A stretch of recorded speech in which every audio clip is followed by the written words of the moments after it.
El efecto Bukele. ¿Ha funcionado realmente su método? ¿Es una verdadera solución frente al crimen organizado? Hola a todos, esto es Bellum Artis, actualidad militar y geopolítica. Hoy vamos a hablar de Bukele y su método de lucha contra el crimen organizado, que se está poniendo muy de moda para algunos como antídoto al crimen, pero a lo mejor es un antídoto a lo mejor muy fuerte, no válido para todos los estados o solamente válido para su estado, es decir, para Salvador en este momento concreto, o no. Vamos a ver con nuestro amigo José Ignacio, nuestro experto en crimen organizado y su influencia en la geografía humana, con sus trabajos que ya conocéis todos sobre México, sobre El Salvador, sobre Ecuador, sobre Haití, que hicimos ya juntos aquí, y espero que hoy hagamos un resumen de ese método Bukele para ver si realmente es tan bueno como dicen unos o tan malo como dicen otros. Comenzamos el programa. Hola, José Ignacio, ¿qué tal? Hola, ¿qué tal, Francisco? Aquí volvemos a hablar de crimen organizado, delincuencia y métodos de lucha contra la delincuencia, ¿no? Que por desgracia esto es como una enfermedad, ¿no? Cuando la dejas crecer mucho es muy difícil ya curar y a veces el cuerpo está demasiado, ¿no? Extendido la enfermedad y ya es muy complejo, ¿no? Y hay que ir a casi a un método quirúrgico, ¿no? De corte, ¿no?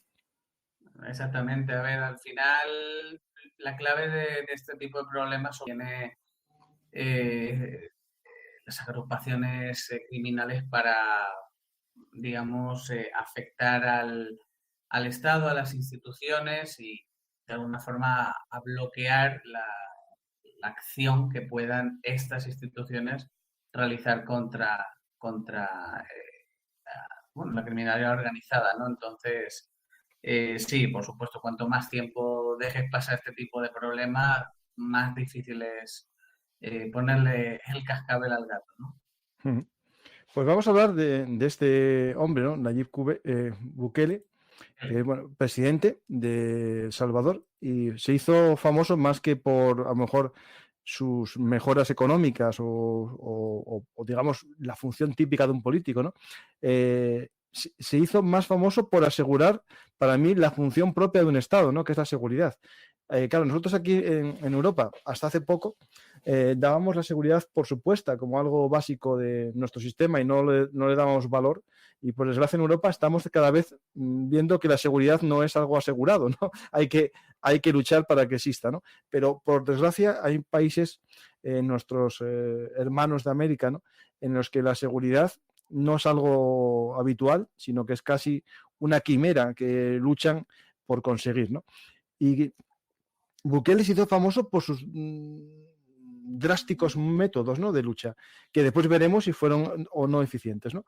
Y vamos a ver un poco, si quieres, José Ignacio, resumir lo que ya hablamos en otros programas sobre Bukele, cómo toma el poder y cómo empieza su guerra. Y a partir de ahí comenzamos a dialogar, ¿no? Exacto. Sí, bueno, a ver, por ir un poco así rápido y hacer un resumen, Bukele llega al poder a la presidencia de El Salvador en 2019, viene tras haber sido alcalde, por un lado, de un municipio más pequeño que es Nuevo Cuscatlán y posteriormente ya pues alcalde de San Salvador. En ambos casos lo había hecho, había sido alcalde por medio del Frente Farabundo Martí de Liberación Nacional. Lo que pasa que, bueno, ya veremos que hay rencillas con este partido y finalmente pues decide hacerlo un poco por su cuenta, con su propio partido, Nuevas Ideas. Y como digo, desde 2019 él es presidente.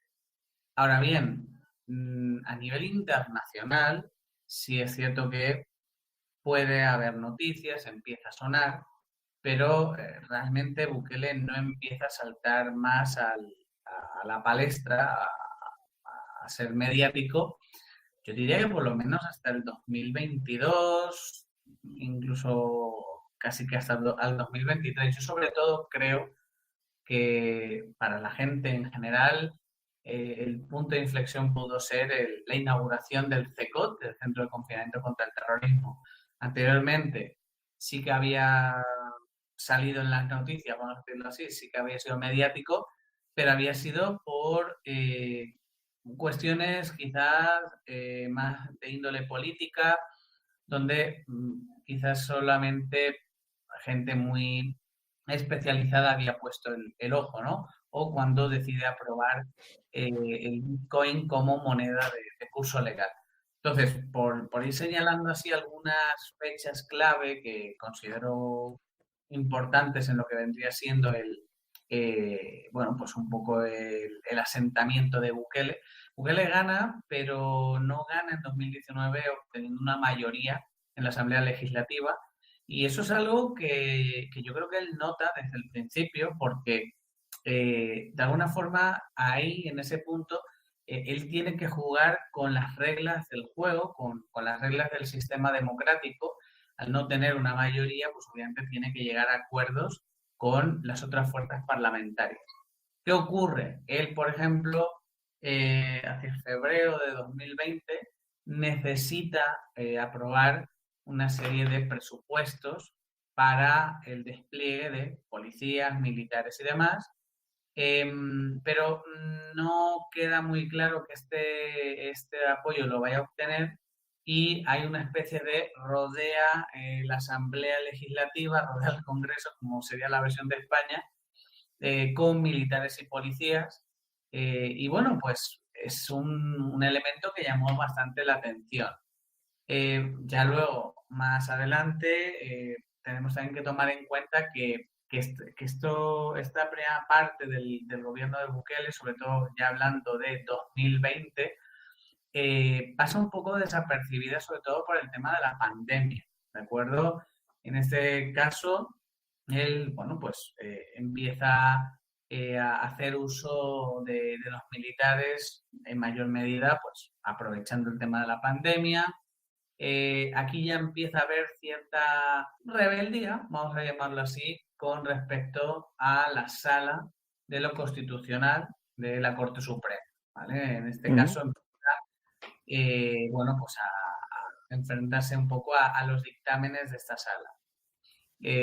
Siguiendo un poco en el tiempo, en ese mismo año, en 2020, pues eh, hay bueno, una publicación del Faro, que no ha sido ni mucho menos la última, donde se revela que funcionarios, altos funcionarios del gobierno de Bukele, se habrían reunido con cabecillas de la Mara Salvatrucha, pues un poco como habrían hecho sus predecesores con la idea de bueno, pues que se relajaran un poco, que descendieran los niveles de violencia. Como digo, una investigación del Faro que obviamente pues siempre desde el gobierno de Bukele se ha negado, ¿no? Pero bueno, por destacar que ya desde aquel momento venía un poco la sospecha.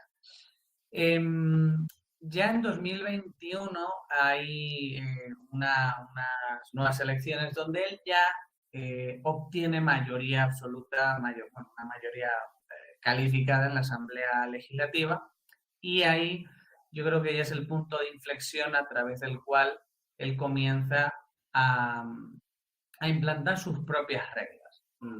En ese mismo año hay una sustitución de 5 jueces de esta sala de lo constitucional con la que Bukele ya había tenido bueno, pues enfrentamientos bueno, digamos, disconformidades.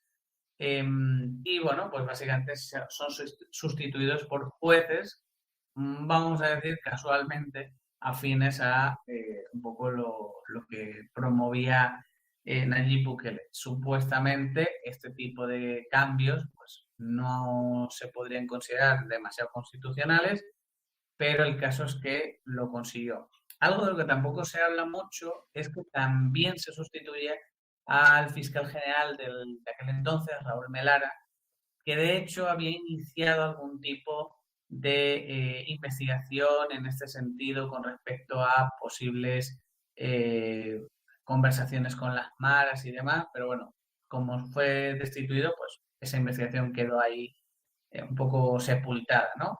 Entonces, vamos viendo que Bukele va dando pasos, se hace con la Asamblea, se hace con la Sala de lo Constitucional, se quita un incómodo fiscal general y sigue dando pasos, ¿no? En este sentido. Por destacar también otro de los puntos clave es, pues básicamente la decisión que él toma, que Bukele toma, ya hablamos un poquito más adelante, en marzo de 2022, cuando declara el estado de excepción, ¿vale? Se extiende en el tiempo, de hecho, a día de hoy ese estado de excepción ya se ha renovado. Normalmente se aprueba, si no me equivoco, por plazos de 30 días, 60 días, tengo ahora el plazo, y eso se ha ido extendiendo, extendiendo, y a día de hoy El Salvador sigue con ese estado de excepción que, como todos sabemos, conlleva una serie de pérdida en cuanto a garantías de ciertos derechos constitucionales y a que se puedan llevar a cabo pues, ciertas acciones siempre en pro pues, de resolver ese problema, de seguridad o lo que sea, ¿no? Claro, este es el eterno dilema, ¿no? De seguridad y libertad, ¿no? Es decir, ¿hasta qué punto estamos? Exactamente. Claro, ¿hasta qué punto? Sí, a ver, sí, o sea, simplemente que estoy de acuerdo que ese es el eterno debate. Lo que pasa es que, claro, en el caso de El Salvador, la situación de la que venían, una situación Claro. de que prácticamente no podías ni cruzar la calle, pues claro, que a una persona que viene de ese contexto le digan que o sea, seguridad o libertad, pues va a decir, pues es que yo no tenía libertad, ¿sabes? No. No, no, no, Ahora, no. Yo coincido contigo en que este dilema, ¿no? Que es un dilema burgués, ¿no? Este dilema de la libertad, nacemos con ella y la seguridad también, ¿no? Pero hay que partir, ¿no? Del momento en el que surge el Estado, que en el fondo es cuando el ser humano entrega su libertad al Estado a cambio de la seguridad y que la justicia sea el Estado el que, mediante la justicia y la policía, me haga que yo viva seguro. Y por eso pierdo parte de mi libertad, tengo que pagar impuestos y tengo que hacer una serie de cosas, ¿no? Para poder vivir seguro. Claro, lo que pasa cuando un Estado no tiene seguridad, o vamos a la autojusticia, ¿no? Nosotros como ciudadanos nos defendemos, o el Estado está fallido, ¿no? Entonces, claro, es muy fácil hablar de ciertas cosas desde Europa, de hablar cosas cuando nosotros tenemos una seguridad dada y creemos que lo que hacen en otros países para tener seguridad es un despropósito o un incumplimiento de los derechos humanos, ¿no?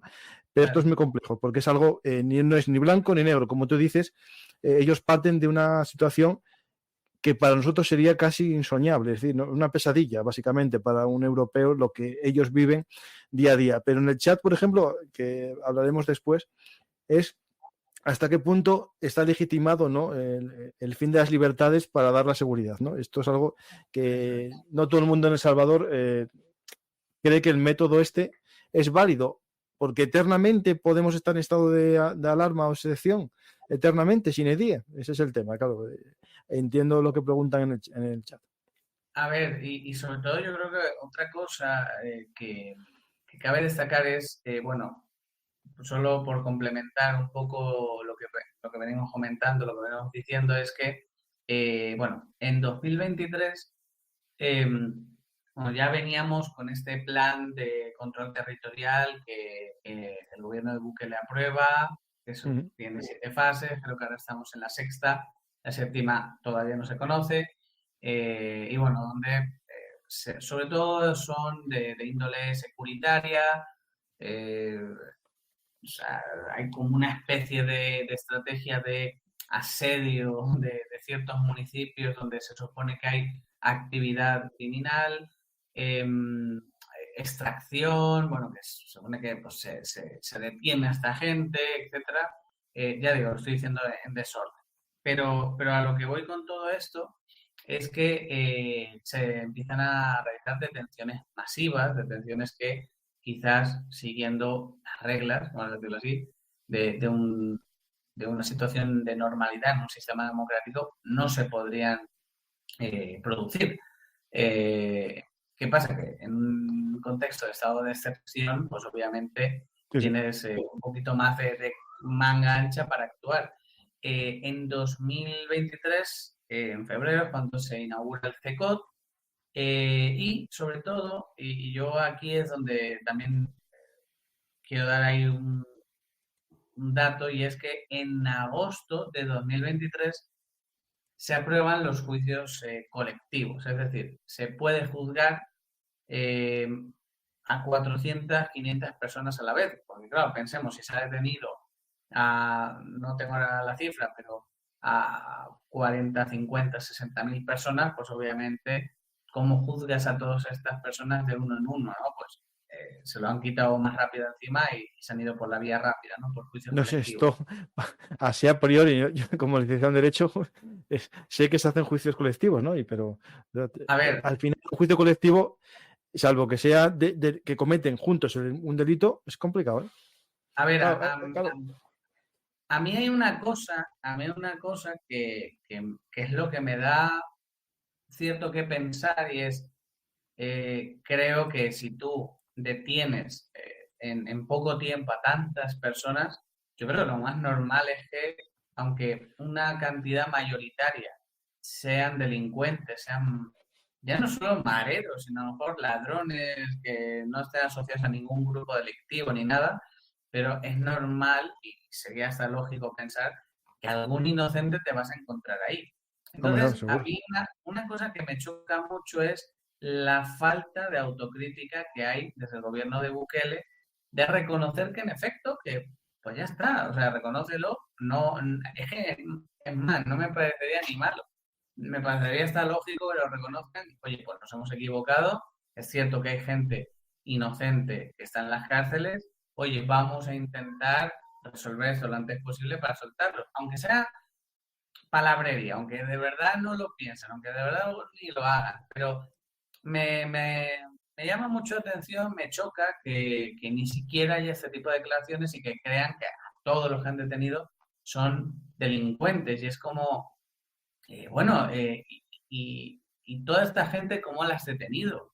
¿Dónde estaban las investigaciones? ¿Estaban, existían? O la información ha venido por otro lado?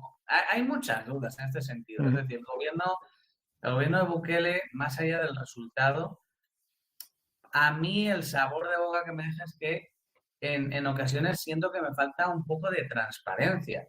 No sé en qué momento estoy viendo una declaración sincera eh, bueno, simplemente un intento de comunicar algo, o hasta qué punto estoy viendo un anuncio o una estrategia de comunicación, ¿no? Porque la comunicación Bukele y su gobierno la manejan súper bien. Entonces, ya digo, hemos ido viendo todos estos pasitos que ha ido dando Bukele y que creo que son claves para que él haya, bueno, él y su gobierno obviamente hayan podido llevar a cabo pues todas las actuaciones que han llevado en materia de seguridad, pero mismamente también en el tema del Bitcoin. Bitcoin se implementa en El Salvador como moneda de curso legal y Bitcoin no se podría haber puesto, no se podría haber aprobado una moneda de curso legal si no hubiera sido por el poder que Bukele ha acumulado y le da, por lo tanto, pie a poder hacer estas cosas. Y ya por acabar, Bukele decide presentarse a la reelección, lo comunica en verano de 2023, pero se supone que por ley no se puede presentar. Entonces, bueno, en octubre él hace como que se separa del cargo, su secretaria creo que es la que ocupa el puesto pues como de sustituta y demás, Ujú. y básicamente pues en febrero de este año cuando se han celebrado las elecciones y bueno, tanto a lo que es la presidencia, la Asamblea Legislativa, eh, como incluso a nivel municipal. Las municipales creo que fueron en marzo. Eh, Aquí también hay que destacar algo y es Bukele se presenta a esa reelección, la sala de lo constitucional de la que hemos hablado antes, pues en este caso hace una lectura favorable, sí que podría, y sobre todo, y esto es clave, Bukele ya sabía que iba a ganar, o sea, el apoyo que tiene popular es muy amplio, pero sí que ahí hubo una serie de reformas meses atrás que creo que han hecho que la victoria haya sido más contundente de lo que en principio debiera de haber sido. ¿Por Mm. qué? hay una reducción en el número de diputados de 82 a 60 y hay una reducción de municipios de 262 a 44, si no me equivoco. Claro, ¿qué ocurre? Estas dos cuestiones modifican mucho los equilibrios en la Asamblea, modifican mucho la estructura político-administrativa del país. Quizás municipios que eran muy de la oposición, pues se diluyen en la fusión con otros y acaban reducidos a la mínima expresión. Y aparte, ha habido también un cambio en la forma de contar los votos. Se ha pasado de la fórmula de Neri, creo que se llama la fórmula, al sistema de ON. El sistema de ON favorece en este caso a partidos mayoritarios. Entonces, esto es lo que hace que ya prácticamente entre el partido de Bukele y los dos partidos aliados que tiene, pues hayan obtenido prácticamente 57 de 60 en la Asamblea Legislativa, es decir, que prácticamente pueden hacer lo que quieran. Sí, sí.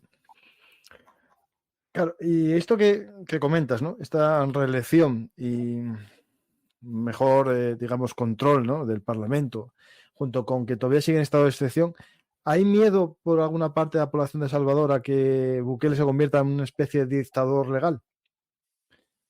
Yo creo que en El Salvador ahora mismo o sea, creo que la mayoría de la gente no está pensando en esto.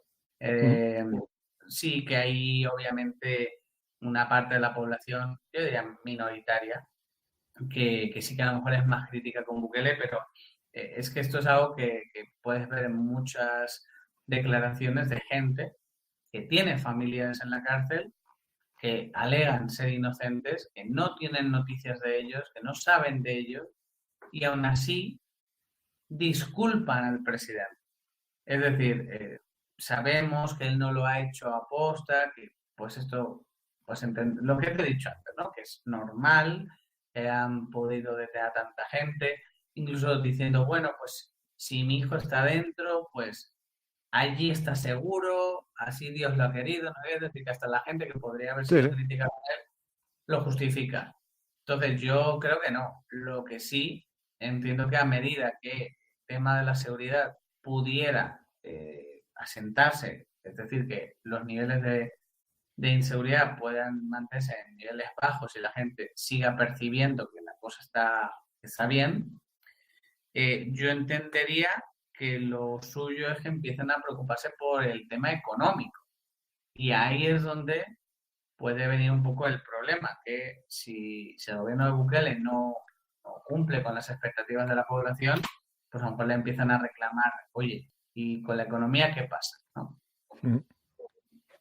Sí, sí.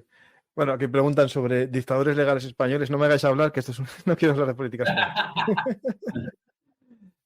Que alguien tenga mayoría en el Parlamento no significa que respete la separación de poderes, que es lo esencial. Lo digo porque en este caso Bukele tiene algo que le gusta a muchos políticos en países democráticos, que es acabar un poco con la separación de poderes. Por eso sus críticas al Tribunal Constitucional en su momento, como también se hizo en España. Es decir, en España también hay gente que critica al Poder Constitucional o al Tribunal Supremo. Esto es algo propio de la gente que quiere que solo su versión del mundo sea la triunfadora, ¿no?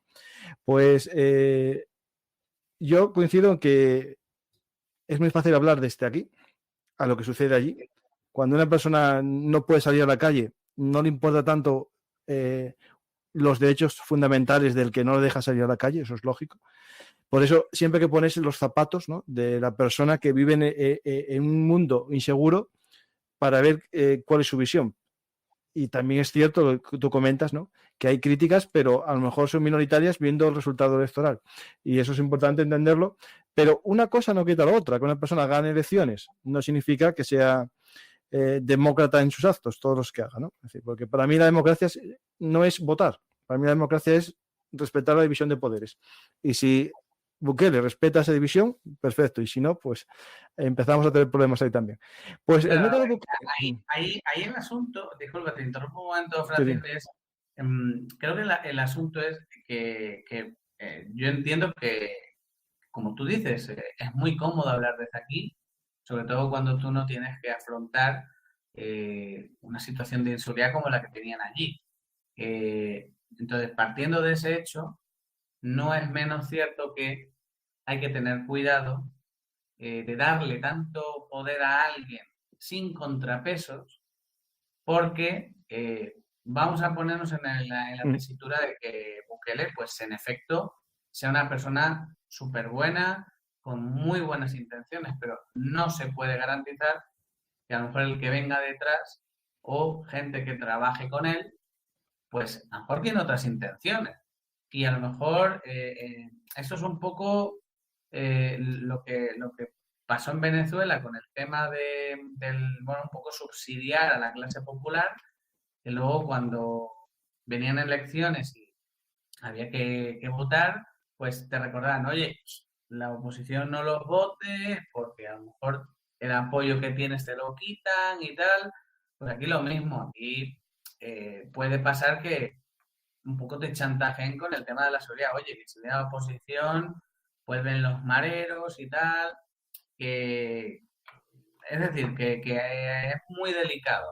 Yo entiendo la, pues, las ganas que la gente podía tener ya de salir a la calle de una vez, Claro, de salir tranquilo, pero cuidado con irte al lado contrario, con irte a la euforia y entregarle todo a una persona, a un gobierno, porque hará muy bien, pero claro, luego si hay que protestar contra ese gobierno, pues ¿qué? ¿No? ¿Con qué te va a responder? Porque normalmente los gobiernos no, a esto que partir de ninguno una cosa, hace sí, sí. protesta. José Ignacio, esto que partir de una premisa, ¿no? Yo como bueno, persona que me considero liberal demócrata, no soy liberal económico, pero sí en pensamiento. Para mí el Estado es un, es un Lucifer que se crea por el bien de todos, es decir, Leviatán que se crea por el bien de todos, le entregamos nuestra libertad a cambio de proporcionarnos una serie de cosas, pero hay que tener cuidado cuando el Estado crece demasiado y nos evita todas las libertades individuales, ¿no? Y claro, la seguridad a veces se convierte en una excusa, ¿no?, de muchos golpistas o de muchos dictadores. Voy a poner un símil para que no tengamos nunca la actualidad. Vamos a ir a la ciencia ficción, ¿no? Si veis Star Wars, la Guerra de las Galaxias, el golpe que da el emperador es por la seguridad.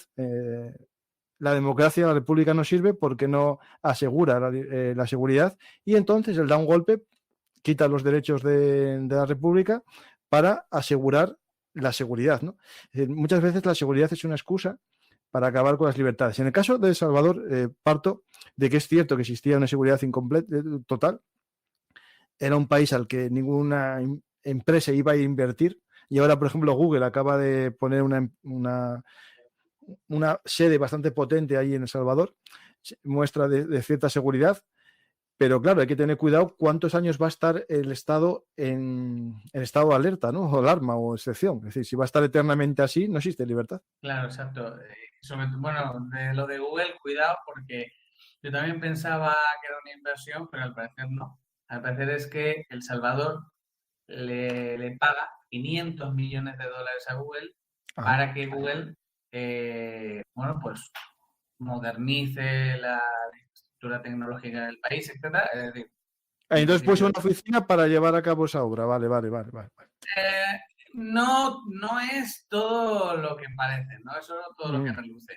Que digo, vale, es lícito que tú si consideras que tienes que modernizar tu administración, pagues y tal, pero bueno, véndelo como es. Oye, hemos contratado el servicio de la principal tecnológica del mundo, mmm, se van a instalar aquí, bla, bla, pero no lo vendas como que son ellos los que vienen a poner el dinero, no, eres tú el que ha puesto el dinero para que ellos vengan, que no es lo mismo. Mm. Entonces, No, no, no, no, no. pero, pero no, no, a ver, definitivamente en esta balanza seguridad, libertad, etcétera, ya digo, yo creo que la seguridad obviamente es muy importante, pero, pero bueno, si ahora mismo la seguridad está, digo, Bukele ya no lleva en el poder un año ni dos, ya prácticamente ya lleva 5 años desde 2019.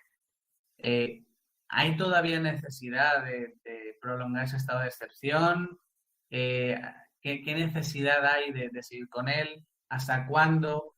Creo que todavía son incógnitas de las que no se han hablado, ¿no? Y por desgracia, el hecho de que, digo, yo no tengo ninguna simpatía ni simpatía ni no simpatía, no tengo nada, ninguna sensación ni sentimiento con la oposición política en El Salvador, ni con el Frente Farabundo Martín, ni con Arena, pero sí es cierto que el hecho de que prácticamente no haya oposición, porque de hecho el Frente Farabundo ha Mm. desaparecido, no tiene representación en la Asamblea Legislativa, prácticamente que ni en ayuntamientos, el hecho de que no haya ningún tipo de oposición también creo que empobrece un poco eh, el ámbito político, la exigencia al propio gobierno, aunque sea simplemente por estar ahí molestando y que digan algo, pero no hay nadie enfrente que les diga nada.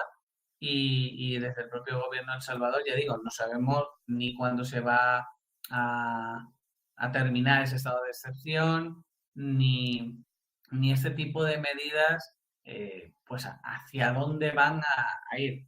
Eh, Ahora bien, en este sentido, y lo hablamos antes fuera de cámara, es muy llamativo que, por ejemplo, en el tema de la seguridad, se habla mucho de grandes números, 40.000, 50.000, 60.000 detenidos. Pero Mm. realmente no hablamos de cabecillas detenidos. De hecho, hay un cabecilla detenido en México hace unos meses, Crook, que luego ha sido extraditado a Estados Unidos y que ahora está precisamente en juicio en Estados Unidos. Y bueno, creo que, creo que está, bueno, pues comentando quizás, bueno, pues ciertas cuestiones relacionadas con estos tipos de, mm, de diálogos que parece que habría habido en su momento con el gobierno de El Salvador, etcétera.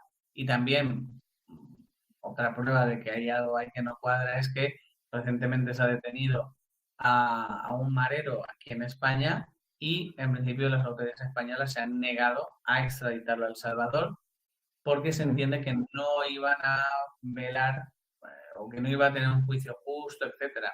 Entonces, también eso va a ser clave. Bueno, pero al menos lo juzgarán aquí, ¿no? ¿Eh? Lo juzgarán aquí. O que cumpla la Bueno, condena en España, ¿no? Porque si no, sí. vaya chiste, ¿no? Bueno, cuidado, Vaya, porque el otro día, legalmente se puede hacer eso, ¿eh? sí, sí, no, pero cuidado con la justicia española también, porque el Por otro eso. día se nos Ya fue el líder sacamos al líder del Morocco Mafia. Sí, sí, sí, de ya. la mafia, Sí, sí, sí. se nos fue, le pusimos a firmar aquí cada 15 días No, y se aquí el exceso de derechos también nos va a sí, costar no, bastante. no, Sí. totalmente. Bueno, mira, en ese caso estaban los periodistas que comentaban la noticia, decían que había sido un error del criminal este entregarse a la policía, ¿no? Porque pensaban que lo iban a decir, vaya a su casa, que aquí no le perseguimos. Le detuvieron, ¿no? Pero fue una gran jugada de los abogados, porque al entregarse, ya a la hora de pedir la condicional, puede pedir el arraigo que tenía en su casa en España y que además había buena conducta al entregarse. Por eso lo planearon. Yo creo que dijo, esto no van a pillar, pues yo, que me pillen, que me den la libertad bajo fianza y ya organizo en ese tiempo la huida. Y les salió muy bien la jugada, ¿no? El problema es... No, la macromafia de Rusia, sabes perfectamente, Félix, que no es. Está al sur de España y es tengo que buscar a alguien un día para hablar de la macromafia porque es para mí súper interesante. Pues, José Ignacio, vamos a ver el efecto Bukele, ¿no? Ujú. Que con sus cosas buenas, para una persona que pueda salir a la calle, tener su vida sin que le roben y le maten, es para mí lo básico y después aparte de ella sentamos el resto, ¿no? Pero claro, puede llevar a una degeneración de un sistema democrático si eso se hace eterno, ¿no? Vamos a ver si hay otros países con situaciones muy similares, ¿no? Que apuestan por el mismo método, ¿no? Hay más países, ¿no? Sí, a ver, eh, eh, sí y no, es decir, sí que hay determinados países que, bueno, es que no sé si la expresión correcta sería decir países. Hay ciertos Gobiernos. candidatos Sí, exacto. Hay determinados candidatos en determinados partidos políticos que luego algunos han llegado al gobierno, otros no, que sí que han expresado cierta, no sé, entre admiración, interés, etcétera, por lo que ellos llaman el modelo Bukele. Que yo lo digo, a mí me encantaría que me expliquen qué es el modelo Bukele, porque yo digo que si el modelo Bukele es un plan, eh, vamos a decirlo, intencionado, planificado, con sus etapas, etcétera, yo creo que eso como tal no existe. Yo creo que Bukele llega al poder en 2019, intenta un poco jugar con las reglas que hay establecidas por el sistema político de El Salvador, ve que no va a ningún lado con eso y ve que lo que él tiene que hacer pues sobrepasa los límites que te impone el sistema democrático. Y ahí es en esa etapa siguiente cómo se hace con todo el poder del Estado y cómo desde el poder ya absoluto él ya puede hacer presidente lo que quiera y presidente ya no tiene ningún poder que le pueda competir. El resto de partidos anteriormente no habían llegado a ese punto. Le podemos acusar que habían pactado con las maras, podemos hacer la acusación que tú quieras, pero realmente ninguno había sobrepasado ese límite. Bukele sí lo hace. Eh, entonces, yo creo que el modelo Bukele es una suma de eh, hitos que ha ido superando en su asalto al poder y ya está, pues como digo, en el poder absoluto. Claro, yo esto no lo veo reproducible en otros países, Mm. principalmente por dar países. En la Argentina de Milei sí que se ha hablado por parte de la, creo que es ministra del Interior, de temas de seguridad, Bullrich, ha dicho que, bueno, que lo tienen como referente y que querrían contar con él y demás. Supuestamente en la provincia de Rosario hay bastante movimiento de narcotraficantes, pero por lo que tengo entendido esto ya viene de tiempo, no es algo actual. Y sí que ahí es donde se está viendo pues un uso más intensivo del ejército. Pero ya digo, nada que sobrepase eso. Luego en Ecuador tendríamos a este candidato que se presentó en agosto de 2023, Jan Topic, que él sí que era más de ese, bueno, de esa tendencia, ¿no? Más securitaria y demás. Pero bueno, en definitiva, esa persona no ganó, ahora mismo no juega ningún papel relevante en Ecuador. Y en el caso de Noboa, el presidente, sí es cierto que está intentando llevar a cabo una militarización de la seguridad pública, pero no me parece, o sea, no sé por qué nos vamos tanto al modelo Bukele, cuando realmente aquí o uno de los países que creo que son más, eh, no me sale la palabra ahora, de los primeros que lo hicieron fue México. México desde 2006 eh, empezó a militarizar su seguridad. Cierto es que no ha llevado a cabo, por ejemplo, el tema de las detenciones masivas, ni juicios colectivos, ni estados de excepción, pero lo que es la militarización de la seguridad ya lo tienen. De hecho, con Peña Nieto se promulga una ley de seguridad interior para regular el uso de las Fuerzas Armadas en materia de seguridad pública. Entonces, yo más que verlo como un modelo Bukele, lo vería más como un modelo México, sinceramente. Y el modelo Bukele, ya digo, creo que tendría que ir acompañado de eso, de estado de excepción. Eso sí lo tenemos en Ecuador, pero es que Ecuador lleva decretando estados de excepción, ya ni se sabe. Se ha aprobado uno hace poco que ya no fue ni con motivo de seguridad pública, simplemente fue porque hay problemas de suministro energético y pues lo extendieron 60 días por el motivo este. Eh, pero no veo que vaya acompañado ni de un asalto al poder. La aritmética electoral en estos países no es igual. No veo tampoco un interés de llevar a cabo este tipo de acciones. En todos los países hay enfrentamientos con el Poder Judicial, pero bueno, se mantienen ahí un poco como en tablas, a veces gana el Poder Judicial, a veces gana el Poder Ejecutivo. Pero ya digo, no veo más ejemplos de países y tampoco creo que lo puedan llevar a cabo. Y sobre Mm. todo, hay que tomar en cuenta lo que El Salvador tenía enfrente y hay que tener en cuenta lo que tienen enfrente en México, en Ecuador, No, es muy etcétera. distinto el panorama. El Y panorama sí, criminal en no, México es mucho más organizado y con más exacto. medios. No, Claro. no, la propia dimensión del país, la propia complejidad de la amenaza, y bueno, pues ya digo, es que no tiene nada que ver El Salvador con la situación de otros No, países. no, ni las cifras. Mm. Sí, En sí. Honduras, que se supone que habían estado empezando a aplicar el modelo Bukele, no ha dado ningún resultado. Siguen con el problema. Entonces, ya digo, no lo habrán aplicado igual, pero el tema de las cárceles, militarizar las cárceles, no les ha dado mucho resultado. Sí, sí. Más o menos los temas los vimos todos. Bueno, dicen por aquí, bueno, alguien que es de ahí, de El Salvador, que, mm, que hay mucha gente inocente en las cárceles. ¿Por qué miente su experto? Los delitos en grupo buscan mantener los números de capturados en la cárcel sin salir. No hay algún inocente, es más de 30.000 inocentes. Bueno, ahí Sí, no, hay no. que ver las cifras, hay que ver las cifras, pero 30.000 es un porcentaje Yo muy, no sé muy alto. yo no sé las A mí cifras y lo he dicho, si inocentes en las cárceles hay. Y de hecho, lo lo que dijo, lo dijiste, sí, critico, sí, sí, sí. ¿no? Y lo que critico es que el gobierno de Bukele no tenga un poco de vergüenza ni de pudor de reconocer eso, de decir, mira, hemos detenido a 60.000 personas y es que es lógico que haya gente inocente, pero nada, es más, hay gente que tiene sentencia ya firme, absolutoria de que tiene que ser de prisión, pero estamos en un momento en el cual la policía tiene más poder, vamos a decirlo así, que los propios jueces. Entonces, la sentencia, pues, la aplican un poco que cuando quieren.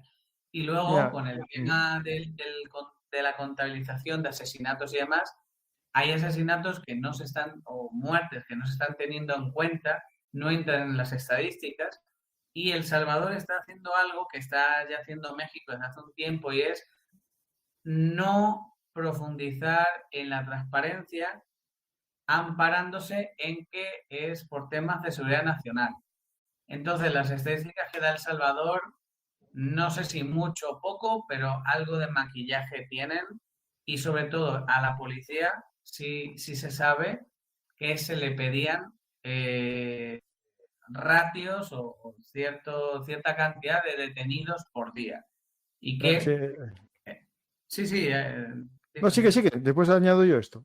Sí, no, nada, digo que se les pedían una cuota de detenidos y de hecho, bueno, hay zonas del país que quizá por temas geográficos, etcétera, no tenían tanta presencia de las maras y llegó la policía y el ejército y detenían a grupos de 10 20 hombres, se los llevaban y un poco pues sin ningún motivo claro y ya a lo mejor han pasado un año o dos de que se los han detenido y la familia no sabe ni si están vivos ni muertos.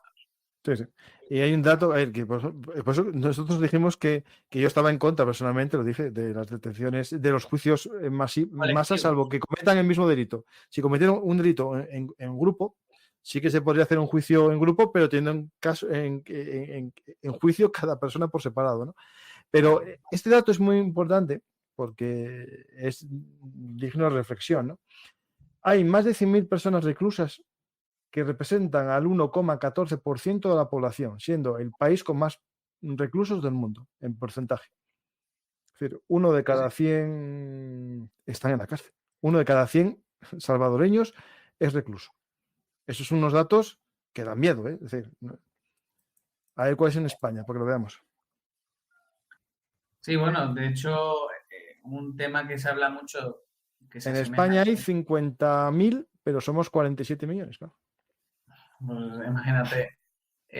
A ver, si es que aquí la cuestión es que el tema de las megacárceles, que se asemeja, bueno, la gente lo asimila con el modelo Bukele, bueno, Rafael Correa, por ejemplo, en su momento llevó a cabo la construcción de 3 cárceles que no sé hasta qué punto se pueden considerar megacárceles, pero son cárceles de bastante entidad, de grandes dimensiones, y que precisamente se convirtieron en un problema porque como a este tipo de centros no les inviertas bien, eh, no los controlas, no tienes poder sobre ellos, entonces tienes que mantener una inversión más que suficiente para poder vigilarlos, porque claro, ten en cuenta, sí, muy grande la cárcel, pero como no la tengas correctamente vigilada y demás, pues nada.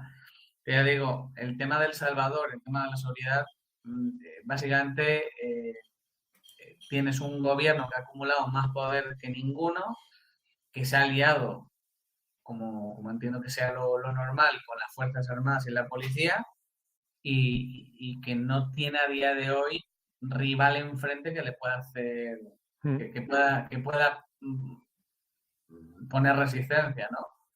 Entonces eso, yo por cuestiones que he ido leyendo, parece muy factible que en una primera etapa hubiera habido algún tipo de tregua con las maras, un poco como ha habido con otros gobiernos, y que luego esa, digamos, conversación no fue a buen puerto, quizá por lo menos para salvaguardar un poco los muebles, los líderes mareros hayan dicho, mira, a mí déjame y detener a todos mis subalternos y listo, ¿no? Un poco, también eso es lo que ha podido pasar, porque desarticuladas las maras están. Otra cosa es que eso se pueda reproducir más adelante, a ver en qué forma, pero tiene pinta que ha podido pasar eso. De hecho, hay líderes que deberían de estar en las cárceles y que a día de hoy no están situados y que han sido a lo mejor detenidos incluso en México o en Estados Unidos. Hay alguna grabación incluso de funcionarios gubernamentales reconociendo que sí, sí, si yo lo acompañé hasta Guatemala. Bueno, pues no sé a qué lleva O hasta sea, un Guatemala pacto un de líder. arroz sí, para librarse de ellos, ¿no? Sí, bueno, pues entonces huye, ¿sabes? Pero oye, si estás luchando, ¿cómo es que estás llegando a acuerdos de este tipo? Pero bueno, entiendo que no queda bien decir que has llevado a cabo algún tipo de acción de este tipo, ¿no? Sí, sí. De hecho, Hay Crook una. es un líder pandillero que se fugó durante el gobierno de Bukele y que fue recapturado en México y, extraditado a Estados Unidos. Y no confirmado, supuestamente, pareciera que hubo algún tipo de conversación entre el gobierno de Nayib Bukele y el cártel Jalisco Nueva Generación para que estos sean los que detuvieran a Crook. Esto no está confirmado, hay distintas informaciones que lo acreditan, pero bueno, a día de hoy creo que no está confirmado, así que lo dejamos en supuestamente, pero bueno, que ha habido casos raros. Sí. Hay una reflexión aquí de Gálvez, Andrés, que puede ser cierta, me parece que tiene mucha verdad también, es que la ratio penitenciaria suele subir en escenarios de restauración brutal de la seguridad. Si eso se torna estructural y no coyuntural es cuando habrá motivo de preocupación. Es cierto que en este momento, claro, hay un gran caos criminal, hay un gran número de detenciones. El problema es si esto va a seguir ad eternum con esa tasa, ¿no? Del 1% de población reclusa. Lo lógico, claro, es que ahora hay otra fase que tú ya comentaste dentro del plan Bukele, que es lo de crear un tejido social, ¿no? En los barrios, centros culturales o centros sociales, ¿no? Sí, a ver, ya había, bueno, una de estas fases del plan de control territorial era precisamente donde se construyen bueno, lo que en su momento sería a llamar los cubos. Los cubos son centros urbanos, me falla ahora mismo la definición, vale, centros urbanos de bienestar y oportunidades. Bueno, se supone que pues para esa juventud que tiene tiempo libre, pues en vez de gastarlo en cosas que no tienen oficio ni beneficio, pues que lo inviertan ahí, pues en los cubos, pues en biblioteca, tienen una sala de ordenadores, tienen incluso de videojuegos, consolas, etcétera. Incluso hay cierta formación pues en temas de idiomas, etcétera. Mm. Entonces, bueno, un poco para darle alternativa a la gente joven. Y luego sí que ha habido que es la última fase que se ha dado a conocer, que si no me equivoco es la fase 6, que es una fase, creo que se llama integración, que la anunció el presidente Bukele en septiembre de 2023, si no me equivoco. Y bueno, básicamente la fase de integración lo que venía a decir era, bueno, pues ya tenemos bastante avanzado el tema de la seguridad.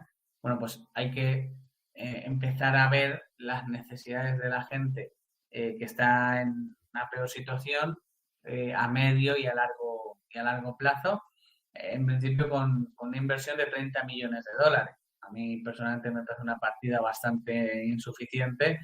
No sé hasta qué punto incluso puede ser un poco estética, pero bueno, la idea era pues un poco aunar entidades privadas, universidades, empresas con otros sectores bueno, pues un poco combatir la pobreza. Pero ya digo, también otra cosa, hablabas antes del tema de Google.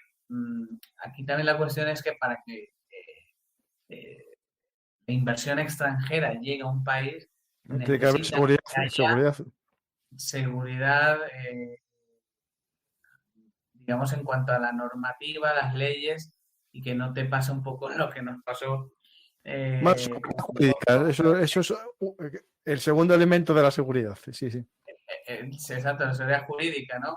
Que no nos pase como con YPF en Argentina, que de pronto un día para otro te dicen que te la expropian, ¿no? Entonces, vamos a ver, ahí Bukele yo veo que está buscando mucho apoyo por parte de China, por parte de lo que son las monarquías del Golfo Pérsico.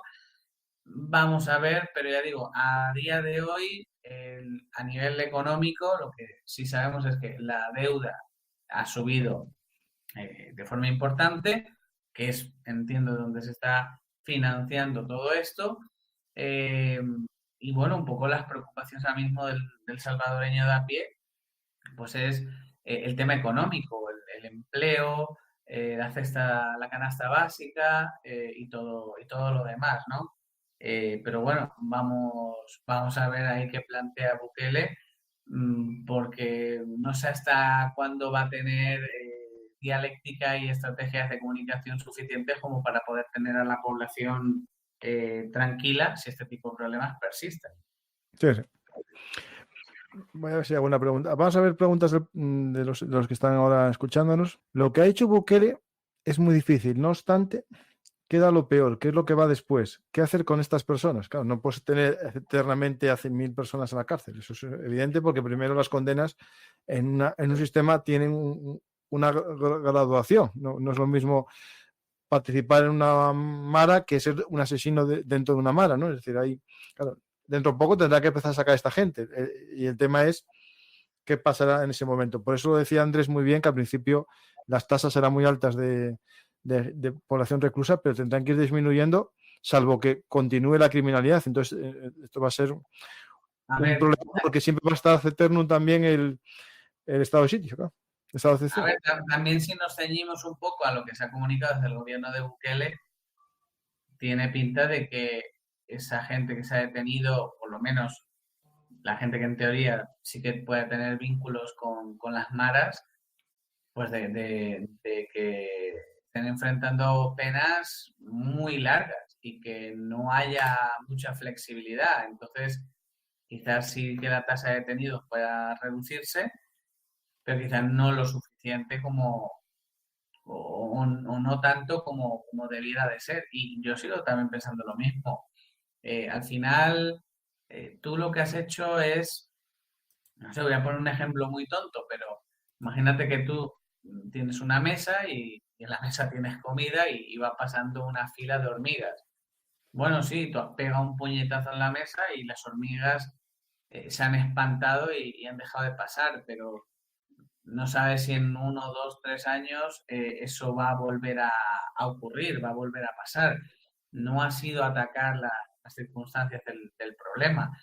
Al final, yo creo que para combatir la delincuencia y sobre todo este tipo de delincuencia ya un tanto organizada, no solamente es fundamental el tema de la policía y el tema del ejército, sino es también tener un sistema de justicia eficiente, es decir, que haga Ujú. justicia y que la haga a tiempo. Y luego el sistema penitenciario, aparte de velar, obviamente, porque el incluso no se escape, también debería de ver en qué medida hay miembros reinsertables, porque para un país como El Salvador, pequeño, tanto en superficie como en población, y que encima tiene un montón de gente viviendo en el extranjero, pues realmente esto es, viéndolo puramente por el dinero, eso es tener ahí un recurso humano totalmente desaprovechado. Para algo tendrán que servir, ¿no? El día de mañana y sobre todo, de acuerdo a lo que se juzgue, pues yo entiendo que ahí habrá de todo. Habrá gente que haya matado, gente que haya extorsionado, gente que haya robado y habrá alguno que a lo mejor no era ni miembro, que era amigo de o asociado. Bueno, pues, ¿qué haces con esa gente que quizás enfrenta delitos más leves, ¿no? Eh, ¿Van a tener alguna posibilidad al salir? Es decir, está muy bien ese discurso duro de ir contra las maras, de luchar contra ellas, de darle la posibilidad a la población de que vuelvan a pisar la calle y que lo hagan, digamos, con tranquilidad, pero bueno, el país al final tiene que salir adelante, tienen que generar economía, tienen que generar eh, pues cierta riqueza, ¿no? Para poder salir adelante. ¿Qué pasa con todo eso, no? Es un poco la incógnita y bueno, pues al final el gobierno de Bukele maneja los tiempos y es un poco a la expectativa, ¿no? De lo que estamos actualmente. Sí, sí. Hay una pregunta aquí que comentan que, bueno, que es importante e interesante, ¿no? Porque al final los derechos humanos tienen como unas generaciones. Hay 3 generaciones de derechos humanos y vamos a hablar del derecho, por ejemplo, a la vida, ¿no? Derecho a la libertad, que es básicamente los básicos, los pilares de cualquier sistema democrático. Y esto es un dilema, es cierto, ¿no? Ya Gustavo Bueno tuvo una reflexión sobre el derecho a la vida de los delincuentes, ¿no? Decían que su vida ya no merecía vivir y por tanto no tenían derecho a la vida. Pero a mí me parece algo más complejo todo esto que esas reflexiones que hacéis. Voy a leer la pregunta y cada uno después que reflexione, ¿no? Derechos humanos para el que no respeta al prójimo. Esto es una pregunta interesante que a veces mucha gente se plantea, ¿no? Es decir, yo creo que sí, pero como un límite moral a todo, porque si un criminal, por criminal que sea, no tiene ningún derecho, el problema es que algún día alguien dirá que los ciudadanos normales tampoco tenemos derecho. Es decir, yo creo que hay que juzgar con derechos, cumpliendo la legalidad vigente en los países y que eso cumpla con los mínimos de los derechos fundamentales y universales del ser humano, ¿no? Eso no implica ser una sociedad de pardillos que deje a los delincuentes libres haciendo los delitos, no. Hay que juzgarlos, pero siempre respetando las leyes, porque si no, cuando se abre la caja de la Pandora de la arbitrariedad policial o la arbitrariedad de los estados, vamos a ser víctimas a largo plazo todos. Y yo creo que es un problema que cada vez lo estoy viendo más de cerca, el problema de un futuro no muy lejano en el que el autoritarismo esté bien visto por la gente, porque sean capaces de pensar que los derechos no son importantes y son muy importantes. Y, Francisco, yo te quiero completar una cosa y es que Bukele cuando se lanza toda esta cuestión del plan de control territorial y demás, hay una cosa que hacen y es habilitar un teléfono para delatar a miembros de las maras. Y por experiencia, no solo en El Salvador, sino en muchos países, esas estrategias de facilitar un teléfono y delatar normalmente no van muy bien, no funcionan muy bien. ¿Sí? Pues Tienes a coméntaselo aquí a nuestra ministra de Hacienda que lo quiero poner, que lo tiene puesto. Exacto, no, pero porque la gente aprovecha, digamos, esa especie de agresividad del Estado por detener gente que yo pues la puedo ver mejor o peor, esa agresividad, pero el tema es que la gente al final aprovecha ese tipo de Sí, medios sí. para involucrar a gente que no tiene nada que ver, pero con la cual tú tienes un problema. Pues que el vecino es tal, es cual, pues venga, voy a decir que sí, que lo he visto ahí juntándose con los mareros y tal. Y va, lo detienen y ahí, Mm. ahí sí que hay gente que denuncia tener bueno, miembros de su familia en la cárcel y que alegan que no saben cómo llegó la policía a ellos y que lo único que les cuadra es que haya un tipo de llamada de Sí, sí. fulano que le quitó la novia, fulano que tal, fulano que cual, por algún motivo de común y por ahí que se han producido detenciones. Pero coincido mucho contigo. Yo creo que nosotros, los que vamos a ponernos, ¿no?, en el lado de la gente buena, de la gente que está del lado de la ley, yo creo que no es o blanco o negro, no es o le abro las puertas de la cárcel y que haga lo que Claro. quiera, o agarro y lo mato. Creo que hay algo un poco más intermedio donde creo que a esa persona se la puede juzgar y se puede ser severo con ellos, pero lo que nos diferencia de esa persona precisamente es que nosotros sí que tenemos un código moral, no Mm. como esa persona que ha matado, ha violado o ha secuestrado. Nosotros somos mejor que ellos y somos mejores porque tenemos una moral y tenemos unos valores que esa persona no tiene, ¿no? Mm. Entonces, creo que lo que tú decías, no es lo mismo juzgar y garantizarle unos derechos mínimos que ser un pardillo y que te vean la cara de tonto, ¿no? Yo No, creo no, que y que ahí hay incluso mal. un país puede tener cadena perpetua siendo cumplidor a rajatabla de los derechos de las personas, o una condena, incluso países democráticos que tienen pena de muerte. Es decir, no implica ser un pardillo con respetar los derechos. Eso sí, tiene que haber unas leyes que se cumplen de acuerdo a los sistemas jurídicos legales del país. Eso sí, lo que diferencia un régimen legal de un sistema autoritario a un sistema democrático es, bueno, una serie de derechos fundamentales de todas las personas a nivel, digamos, universal, ¿no? Es decir, partiendo de que eso es un poco también a veces una entelequia De todas formas, ética, Francisco, ¿no? el tema de la pena de muerte eso ya está muy visto y comprobado que no ayuda a No, no, y reducir que Estados Unidos tiene más tasas de criminalidad que muchos y, países y la tiene. Sí, sí. y sobre todo la cuestión es que incluso las familias de las víctimas, cuando el asesino muere, no se quedan mejor que, que lo que estaban. Esa persona murió y ya.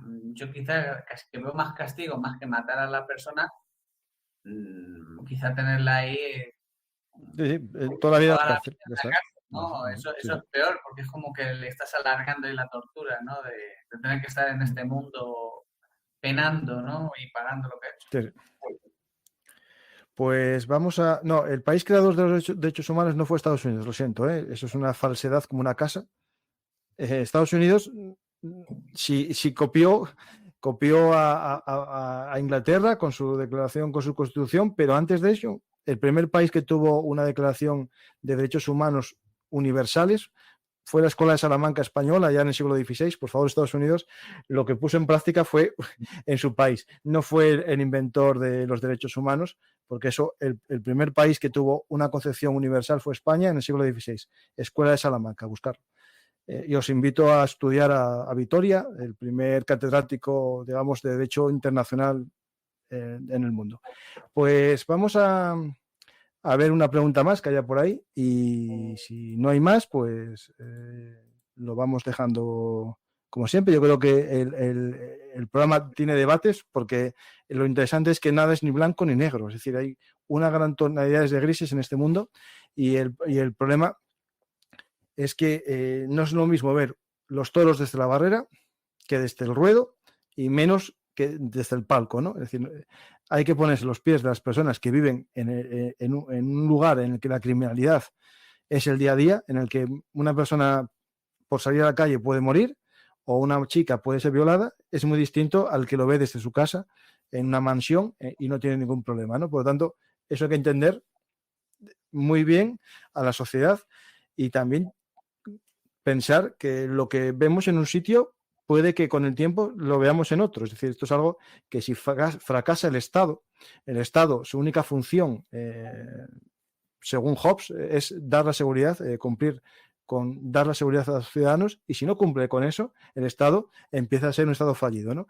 Y puede que en Europa empecemos a sentir sensaciones que no se pensaban en Europa, y eso nos llevará a debates sobre el tema del autoritarismo, del Estado más autoritario, para darnos seguridad. Pues a lo mejor yo creo, José Ignacio, que antes de llegar a ese escenario tenemos que empezar ya a evitarlo, ¿no? Es decir, y creo que en algunos lugares en Europa estamos llegando tarde ya a ese escenario. No sé si hablaremos dentro de poco de métodos Bukele en Europa. Ya verás. Pues bueno, aquí, bueno, a mí me sorprende mucho gente que vive aquí y que no tiene este tipo de problemáticas reclamando el modelo Bukele Sí, a mí cuando hay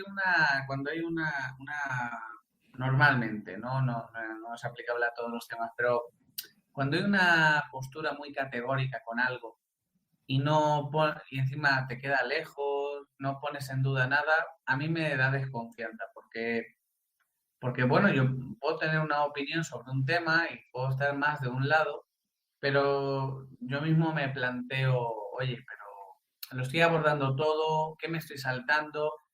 Intento también escuchar otras opiniones para que me hagan pensar que no son una cámara de eco. Entonces me llama mucha atención esta gente que ya digo que está aquí de España y que pide modelos buqueles para estudiar, para afrontar los problemas que tenemos aquí de inseguridad, pero creo que es un poco volver a lo mismo de siempre. ¿Qué pasa con el de la macromafia? Pues con el de la macromafia que hemos hablado antes, pues pasa lo que pasa con muchos otros casos y con muchas otras personas, que tenemos un sistema de justicia totalmente colapsado, que no puede, bueno, pues sentenciar a tiempo, que está sometido a mil y una presiones y bueno, pues creo que siempre cuando hablamos de temas de inseguridad, hablamos mucho de policía, hablamos mucho de las Fuerzas Armadas, pero se habla muy poco del sistema de justicia y menos del caldo de cultivo previo a nivel social y económico que, bueno, que de alguna forma pues potencia que ciertas personas puedan eh, delinquir, ¿no? Que serán obligadas y que no tengan otras alternativas. Entonces, bueno, pues sí, yo creo que habría que prevenir antes de curar, pero yo creo que aquí no nos vamos a aplicar el cuento. sí, sí. Bueno, está Daniel, pon solamente en Google Escuela de Salamanca, Derechos Humanos, y te salen todas las tesis doctorales que hablan del tema. Es decir, sí que tienen que ver.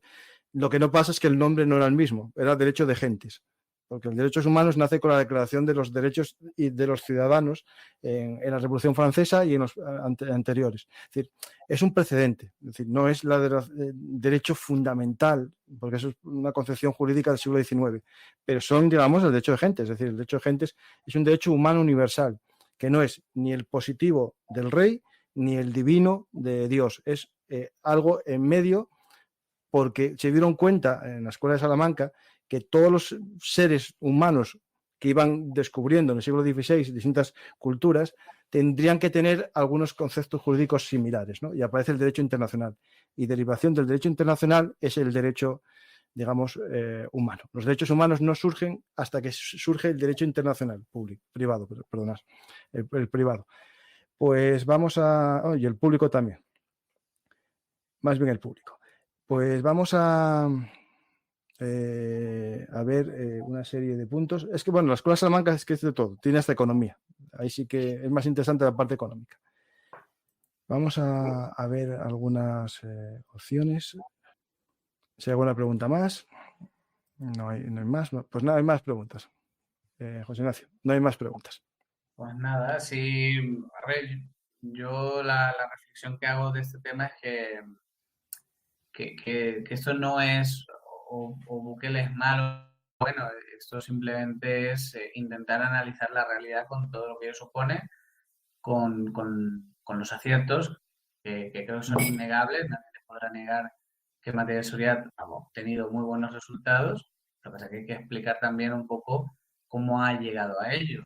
Pues obviamente, como hemos hablado, ¿no? Ese asalto al poder, que creo que es imprescindible, posibles treguas con las maras que han podido ayudar estadísticamente al inicio, y bueno, poner un poco en tela de juicio ciertas cuestiones que puedan llamar la atención.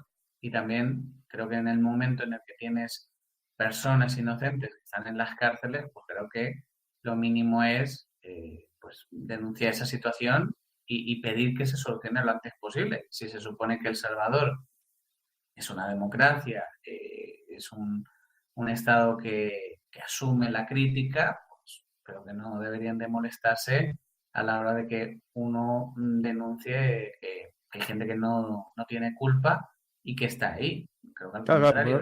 claro. A mí, de todas formas, ya te digo que yo veo muchas similitudes en el tema de las propuestas que se hacen en materia de seguridad pública en Latinoamérica. Veo más similitudes con México que con El Salvador. Y, y sobre todo creo que Bukele y López Obrador, es que ya digo, tienen algo muy, muy común, que es no aceptar la crítica. Le dan la vuelta y te la envían de regreso.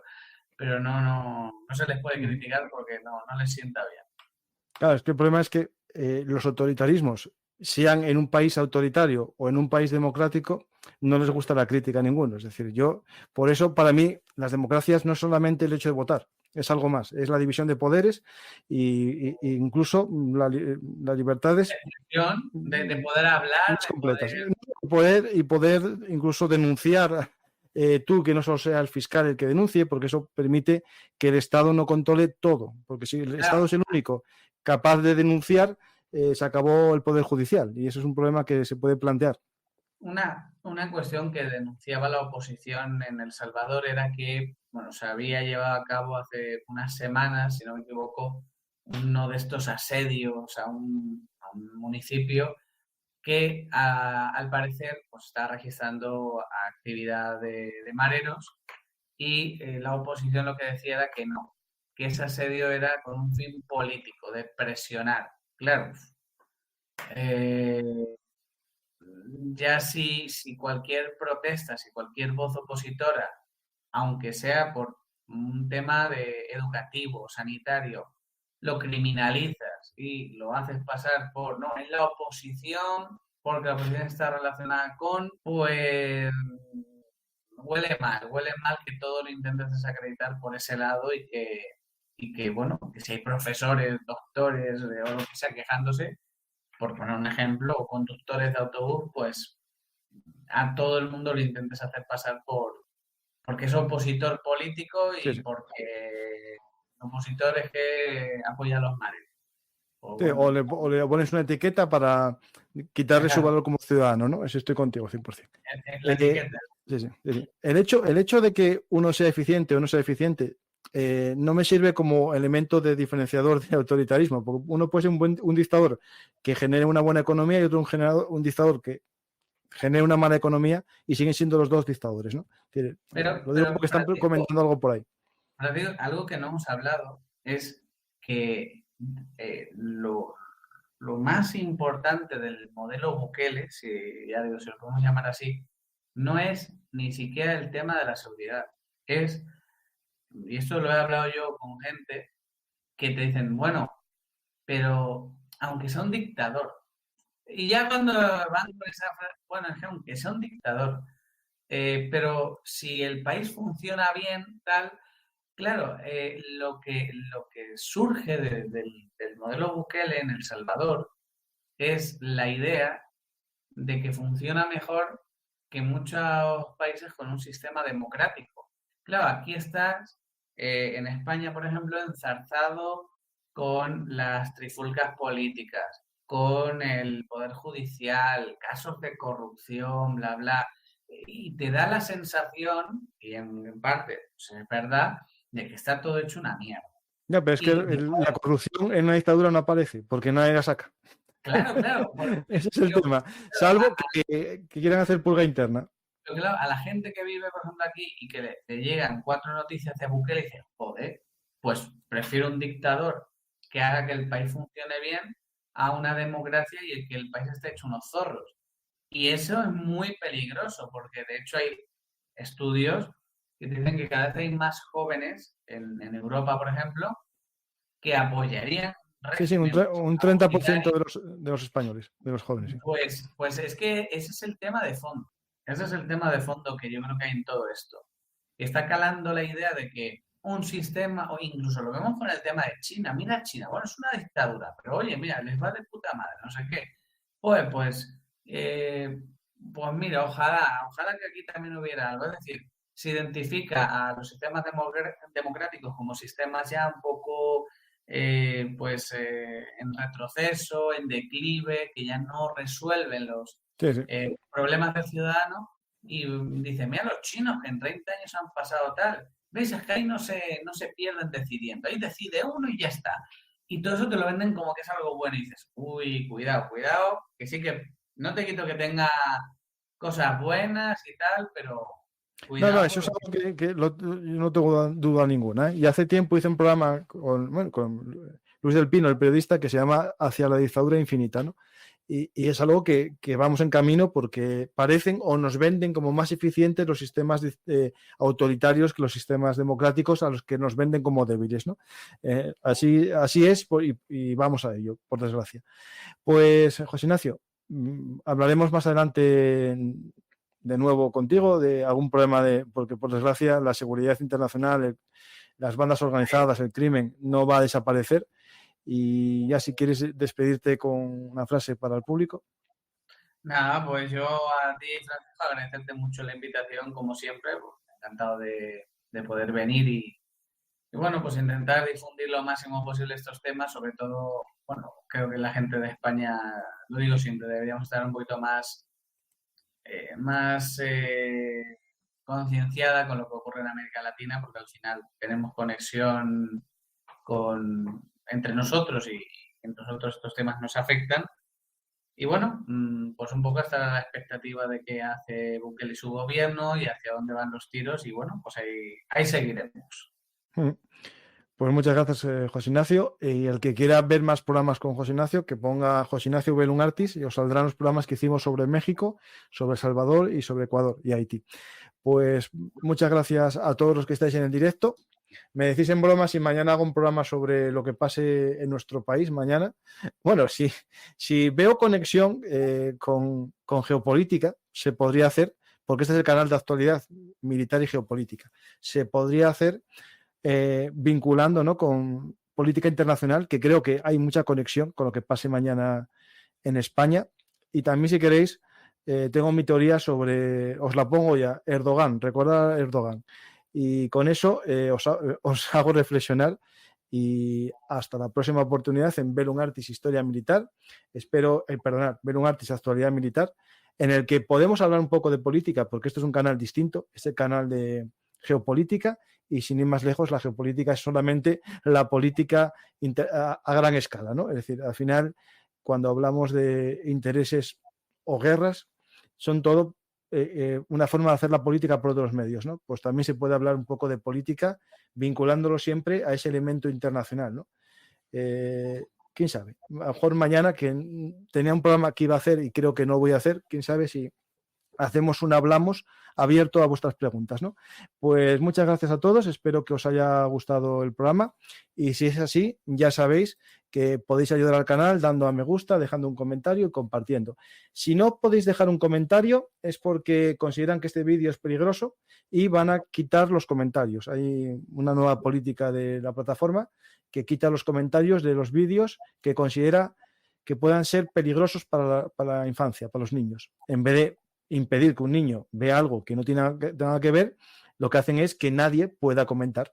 Pues por desgracia estamos en este mundo y podéis seguir al canal en las redes sociales, en Twitter, en Instagram o también estamos en Telegram y WhatsApp. Muchas gracias a todos y hasta la próxima oportunidad. Si queréis apoyar al canal, porque también este programa va a ser limitado y puesto en amarillo lo más seguro, podéis ayudarnos en PayPal, en Bizum o haciéndoos mecenas en las plataformas. Gracias a todos y hasta la próxima oportunidad aquí en Velum Artis, actualidad militar y geopolítica. Y por cierto, el mundo no es ni blanco ni negro, ni somos todos de un lado ni otro. El mundo es un conjunto de personas distintas, cada una de ellas, aunque nos quieran dividir poniéndonos etiquetas para que nos sintamos de un lado o de otro. No, somos personas, cada uno de nosotros, con nuestras libertades individuales. Hasta ahí mi reflexión. Hasta la próxima.